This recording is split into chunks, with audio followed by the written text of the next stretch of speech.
অবশেষে কাল থেকে বেশ ঠান্ডা পড়েছে, আর এই ঠান্ডার মধ্যে শীতের সন্ধ্যায় যদি গরম গরম এক বাটি স্যুপ হয় তাহলে বেশ জমে যায়। তাই আজকের রেসিপি এগ ড্রপ স্যুপ। কড়াইতে দিয়েছি 1 টেবিল চামচ মাখন, তার মধ্যে দিয়েছি 8 চা চামচ আদা আর 8 চা চামচ রসুন। আদা আর রসুনটা খুব ভালো করে ভেজে নিয়ে তার মধ্যে দিয়েছি একটা খুব ছোট সাইজের পেঁয়াজ, যেটাকে আমি একদম মিহি করে কুচিয়ে নিয়েছিলাম। পেঁয়াজ রসুন আদাটা খুব ভালো করে ভেজে নিয়ে যখন কাঁচা গন্ধটা চলে গেছে তখন এর মধ্যে কেটে রাখা বেশ কিছু সবজি দিয়েছি। আমি নিয়েছি বিন, গাজর, মাশরুম আর ক্যাপসিকাম।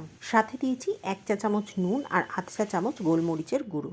মিনিট খানেক এটাকে ভেজে নিয়ে এর মধ্যে দিয়েছি চিকেন স্টক।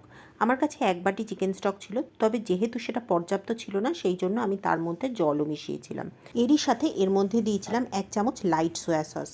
হ্যাঁ, ডার্ক সয়া সস কিন্তু দেবেন না, লাইট সয়া সসই দিতে হবে। সমস্ত কিছু মিনিট 10 খুব ভালো করে ফুটিয়ে নিয়েছি যতক্ষণ না সবজিগুলো সুন্দর সিদ্ধ হয়ে গেছে।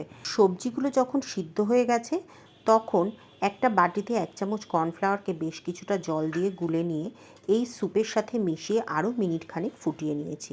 সব শেষে একটা ডিমকে সামান্য একটু নুন দিয়ে ফেটিয়ে নিয়ে স্যুপের মধ্যে দিয়ে ভালো করে মিশিয়ে আরও মিনিট খানেক ফুটিয়ে নিয়েছি।